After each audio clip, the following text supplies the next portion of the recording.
Peter Dutton indicated in recent remarks that after a time these nuclear power plants could be privatised. Is that the coalition plan?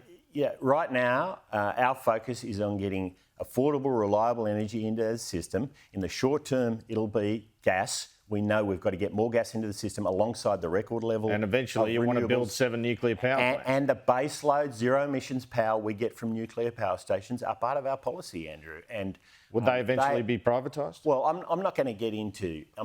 We've been clear that these will be publicly built, and that will deliver a return on investment, and that's all been part of our budgeting for the nuclear power stations. But eventually they could be privatised. Again, our focus is on publicly built nuclear power stations. Look, utilities are different to other parts of the economy. They always have been. Where are you getting the hundreds of billions for that? Well, let's be clear. This is out to the 2030s. Borrowing? And this is investment. This is not on-budget spending. So It's very different, Andrew. You certainly criticise them for off-budget spending. Now, what will it say if, as expected, the government decides to go to an election before delivering a budget? Look, who knows? I mean, what goes on inside Anthony Albanese's head as he's thinking about when to decide on election? Well, the one thing I know is he'll focus on the politics. What we do know from their past budgets is that there's red ink as far as the eye can see, and no doubt there will be in this one. So does he want to reveal that again to the Australian people?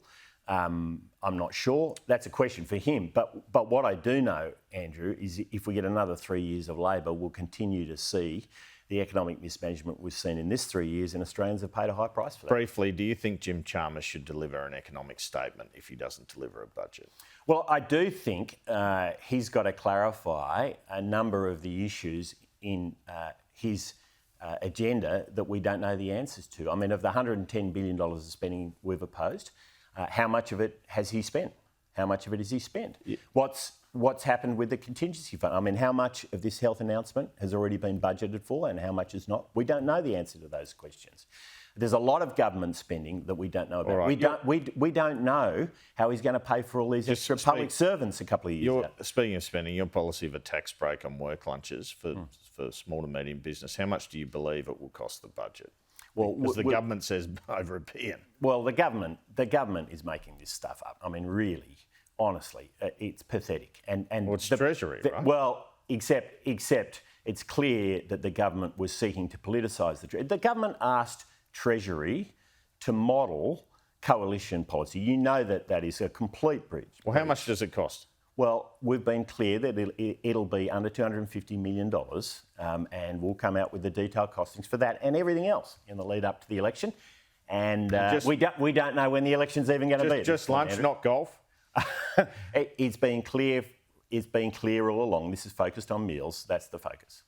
Can't play golf first. OK, I wanted to ask it finally, on a serious note, about these Chinese live firing exercises between Australia and New Zealand. The government doesn't seem too concerned, although Penny Wong has spoken to Wang Yi about it.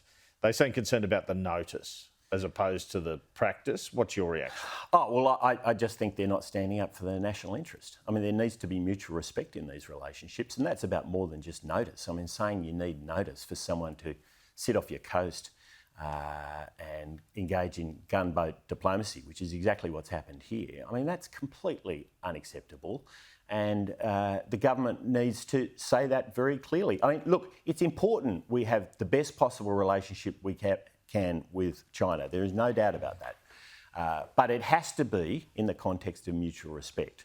And what's happened here and what's been happening in recent days, more generally, with the flaring we saw a week ago or so, is not within a relationship of mutual respect. Angus Taylor, thanks so much for your time. Good to be with you, Andrew.